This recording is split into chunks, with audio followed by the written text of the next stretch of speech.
Hi everybody, I'm Bree the Plant Lady, and today I have decided to take on the completely unmanaged wave bed. Now I'll just go ahead and acknowledge, I am pretty frustrated with the American government right now, and if that offends you, that's your right. But I'm gonna take that aggression out on all of this vetch. Hopefully, I will feel some satisfaction. My big plan for this bed is once I get it weeded, I'm gonna overseed the combination of buckwheat, daikon radish, and turnips in hopes for quick germination, make it fill in the gaps and make this bed look okay for the garden tour, May 17th and 18th.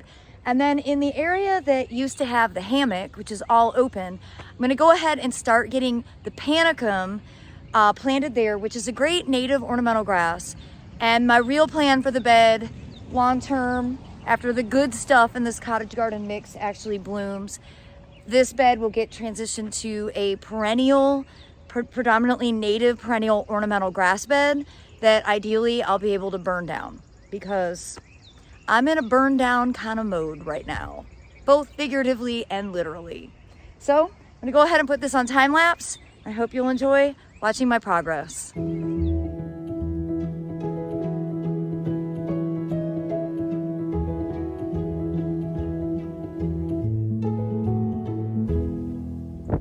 And a quick update, you can see I'm making great progress, but really it's Supervisor Sophia.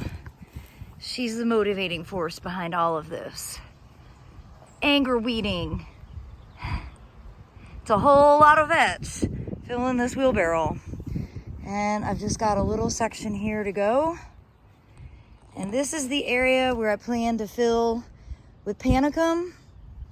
And the rest of the bed, I'm gonna fertilize using garden tone because I have it. I'm gonna get it seeded with buckwheat, turnips, and daikon radish to fill in all the open space. And I'm gonna water. Oh, I'm not gonna water, I'm gonna turn on a sprinkler because it's dry and we don't have any substantial rain in the forecast. All right, it's the next morning. I have to leave for a symposium pretty quickly. So I'm gonna go ahead and get, I don't know, 4 or 5 loads of veggie mix, moved to the wave, particularly in that area where the hammock used to be, because it's really compacted there. And then I'm gonna get busy direct seeding everything.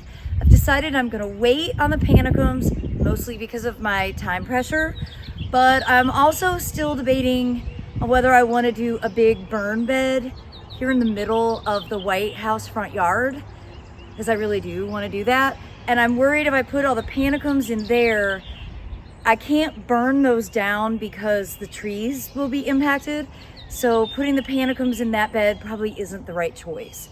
See, this is why waiting a day is sometimes the best decision.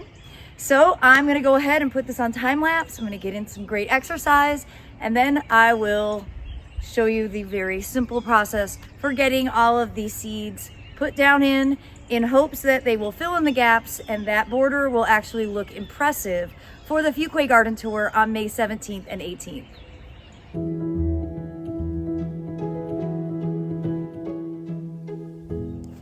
All right, there's a couple important points that I want to make just so that it's super clear. Do not till. Repeat it, do not till. Tilling actually causes so much more work in the long run. It is not to your benefit. Top dress, okay? So you see, I didn't remove the mulch that was there. I did weed out the vetch, some of it at least.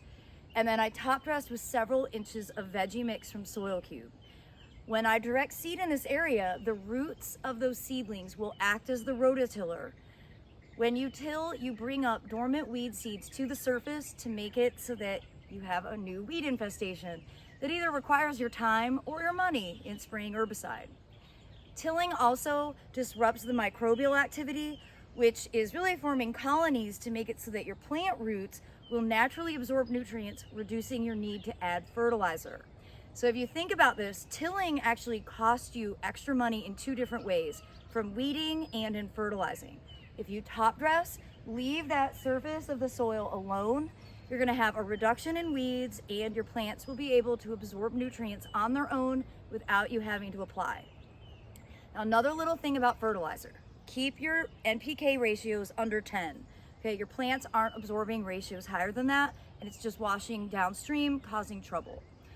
I like using organic fertilizers.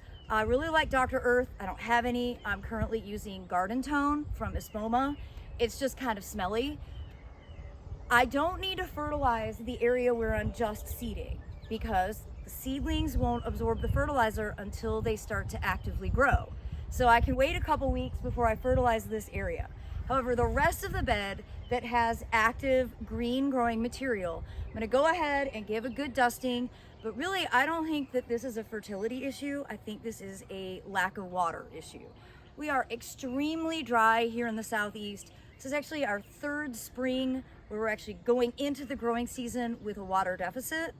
It's not a great trend. I don't like drought gardening at all. So after I get everything seeded, I will be running the sprinkler because it's like dust, bottom line. And the plants need water. We don't really have any substantial rain systems in our forecast. So be aware of that. But remember the most important point, put that tiller away, top dress. I promise it will change your life as a gardener. All right, it's time for the fun part, getting the bed seeded. As you can see, I've got a lot of buckwheat seed. That's primarily what I'm going to sow here, but I also have some purple top white globe turnip, and I've got some daikon radish and a tiny little bit of crimson clover. I wish I had more crimson clover, but I don't. I would love to use that as a nitrogen fixing element in this bed because I think it would help, but this is literally all I have. So it's just like the poppies with everything else. Now these things can be like raked over, and I'll probably do a light raking after I get the seed sown, but you can also just toss them on the surface and water them in. And that's really all you need to do. I'm gonna go ahead and rake just because I feel like doing it. How about that? All right, so let's do a quick demo. Taking a handful of seed and tossing it out. It's really that simple. And I'm just gonna go through the entire bed and hope that all of this will germinate and be in flower for May 17th and 18th. That is entirely all that I'm trying to achieve, knowing that I'm gonna be gone for a month. There's gonna be no management of this at all. This is my one and only attempt to make this bed not look like a complete disaster. So keep your fingers crossed that it works. I'm hopeful. Now that the seed is sown, I'm gonna go ahead and fertilize. And again, I am just gonna apply a healthy amount of garden tone. No, I just throw it out by handfuls, okay? I don't measure. That's how organic fertilizer works. And this is very fragrant, and so it's important that you go ahead and water heavily. That'll help cut down on the smell, but also just makes it so the fertilizer will start to instantly be absorbed by the plants. And just to say really to myself more than anything, we are really dry, and we have been for 3 years now. I am still of the mindset of 10 years ago when I was building these beds and the ground was really saturated with water. I was building these beds up higher to keep roots from really dying from too much wet. And now we're in the exact opposite situation. So I need to start running my sprinklers a whole lot more often. Well, I do hope that you'll subscribe so that you can see how this bed and really all of the gardens shape up just in time for the Fuquay Garden Tour, which is May 17th and 18th. I have put a link in the description for you to buy tickets. That is going to be the only dates that we will have available for people to visit the gardens this spring. So I hope that you will consider planning to attend. There are 9 other gardens that you'll be able to visit with those tickets. So it's actually a great excuse to go exploring in Southwest Wake County, North Carolina.